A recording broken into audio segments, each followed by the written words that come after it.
श्री सद्गुरुवे नमः। ओम नमो भगवते वासुदेवाय। अथेकंत्रिशो अध्याय। प्रचेताओं को श्री नारद जी का उपदेश और उनका परम पद लाभ। श्री मैत्रेय जी कहते हैं, विदुर जी, 10 लाख वर्ष बीत जाने पर जब प्रचेताओं को विवेक हुआ तब उन्हें भगवान के वाक्यों की याद आई और वे अपनी भार्या मारिशा को पुत्र के पास छोड़कर तुरंत घर से निकल पड़े।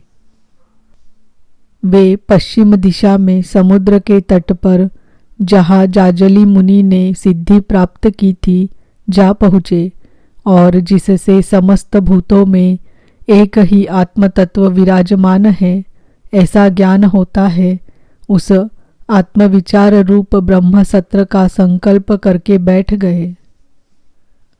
उन्होंने प्राण, मन, वाणी और दृष्टि को वश में किया तथा शरीर को निश्चेष्ट, स्थिर और सीधा रखते हुए आसन को जीतकर चित्त को विशुद्ध परब्रह्म में लीन कर दिया।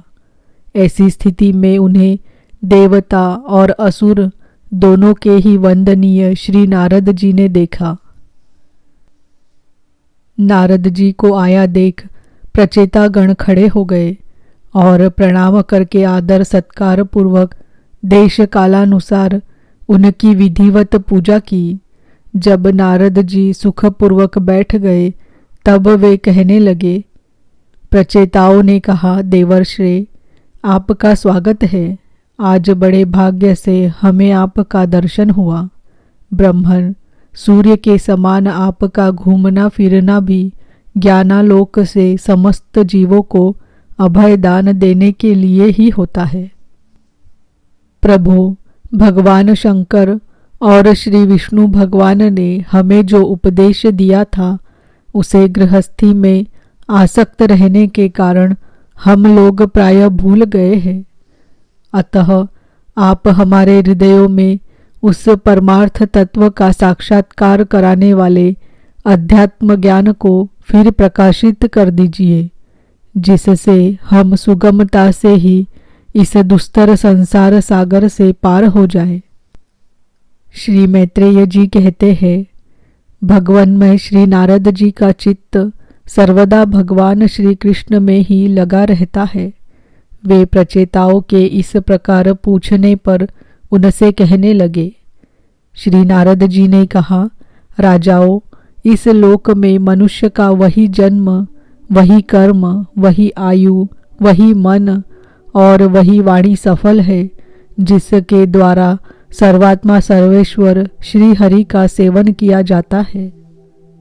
जिनके द्वारा अपने स्वरूप का साक्षात्कार कराने वाले श्री हरि को प्राप्त न किया जाए, उन माता पिता की पवित्रता से, यज्ञोपवीत संस्कार से एवं यज्ञ दीक्षा से प्राप्त होने वाले उन 3 प्रकार के श्रेष्ठ जन्मों से, वेदोक्त कर्मों से, देवताओं के समान दीर्घ आयु से, शास्त्र ज्ञान से, तप से, वाणी की चतुराई से, अनेक प्रकार की बातें याद रखने की शक्ति से, तीव्र बुद्धि से, बल से, इंद्रियों की पटुता से, योग से, सांख्य यानी आत्मानात्म विवेक से, संन्यास और वेदाध्ययन से तथा व्रत वैराग्यादि अन्य कल्याण साधनों से भी पुरुष का क्या लाभ है।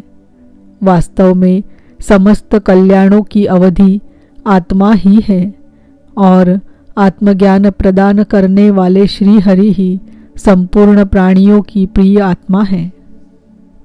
जिस प्रकार वृक्ष की जड़ सींचने से उसके तना, शाखा, उपशाखा आदि सभी का पोषण हो जाता है और जैसे भोजन द्वारा प्राणों को तृप्त करने से समस्त इंद्रियां पुष्ट होती है, उसी प्रकार श्री भगवान की पूजा ही सबकी पूजा है।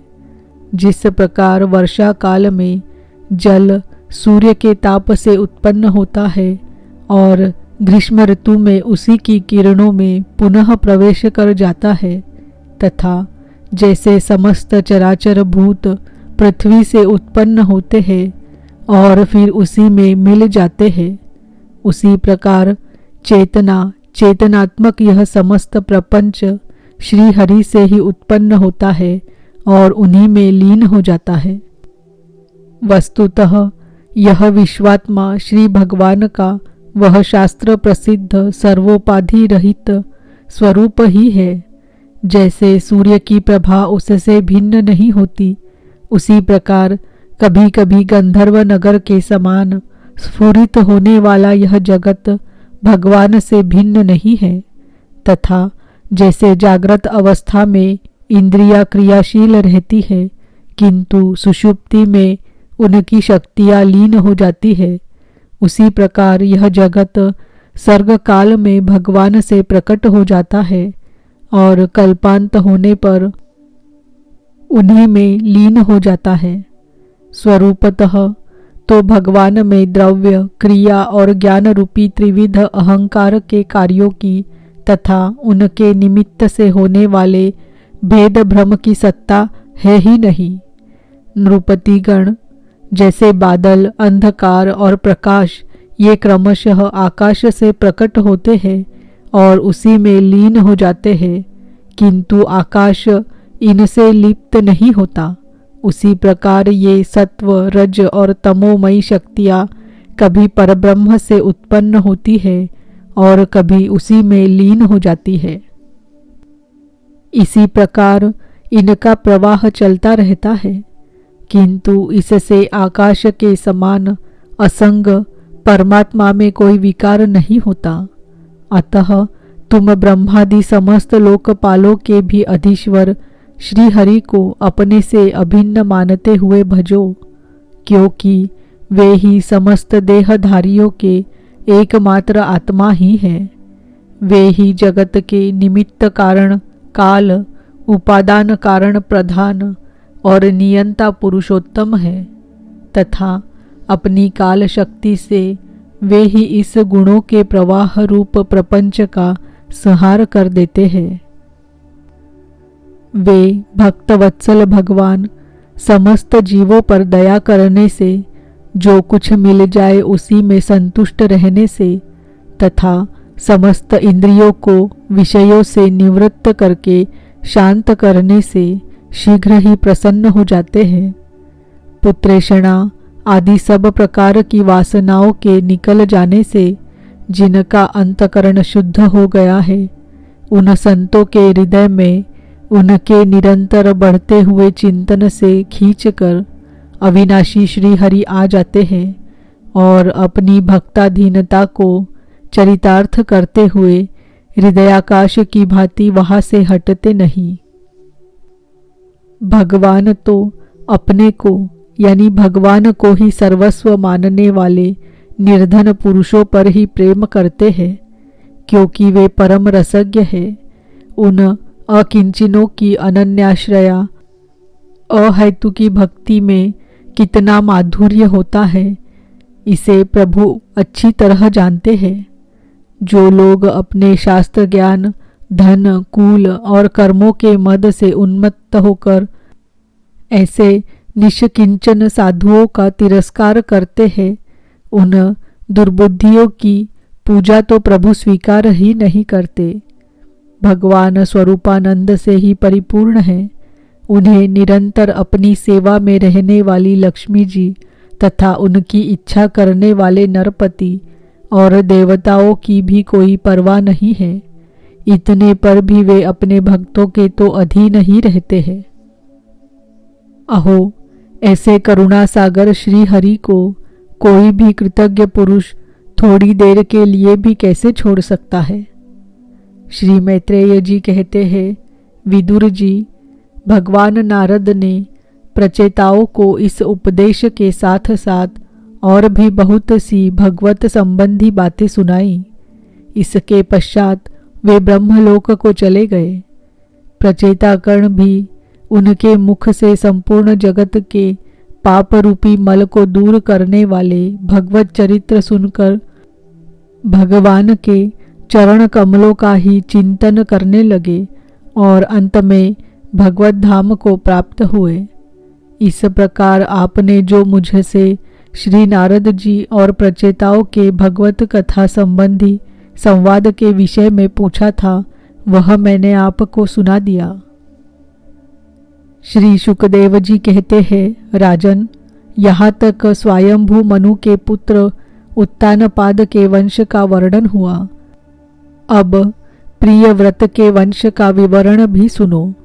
राजा प्रियव्रत ने श्री नारद जी से आत्मज्ञान का उपदेश पाकर भी राज्य भोग किया था तथा अंत में इस संपूर्ण पृथ्वी को अपने पुत्रों में बांटकर वे भगवान के परम धाम को प्राप्त हुए थे। राजन, इधर श्री मैत्रेय जी के मुख से यह भगवद गुणानुवाद युक्त पवित्र कथा सुनकर विदुर जी प्रेममग्न हो गए। भक्ति भाव का उद्रेक होने से उनके नेत्रों से पवित्र आंसुओं की धारा बहने लगी तथा उन्होंने हृदय में भगवत चरणों का स्मरण करते हुए अपना मस्तक मुनिवर मैत्रेय जी के चरणों पर रख दिया। विदुर जी कहने लगे, महायोगिन, आप बड़े ही करुणामय हैं। आज आपने मुझे अज्ञान अंधकार के उस पार पहुंचा दिया है जहाँ अकिंचनों के सर्वस्व श्री हरि विराजते हैं। श्री शुकदेव जी कहते हैं, मैत्रेय जी को उपर्युक्त कृतज्ञता सूचक वचन कहकर तथा प्रणाम कर विदुर जी ने उनसे आज्ञा ली और फिर शांतचित्त होकर अपने बंधुजनों से मिलने के लिए वे हस्तिनापुर चले गए। राजन, जो पुरुष भगवान के शरणागत परम भागवत राजाओं का यह पवित्र चरित्र सुनेगा, उसे दीर्घायु, धन, सुयश, क्षेम, सद्गति और ऐश्वर्य की प्राप्ति होगी। इति श्रीमद्भागवते महापुराणे वैयासिक्यामष्टादश साहस्त्रयां पारमहंस्यां संहितायां चतुर्थस्कन्धे प्रचेत सोपाख्यानं नामैकत्रिंशोऽध्यायः। ओम नमो भगवते वासुदेवाय। ओम नमो भगवते वासुदेवाय। ओम नमो भगवते वासुदेवाय। इति चतुर्थ स्कंध समाप्त। हरि ओम तत्सत्।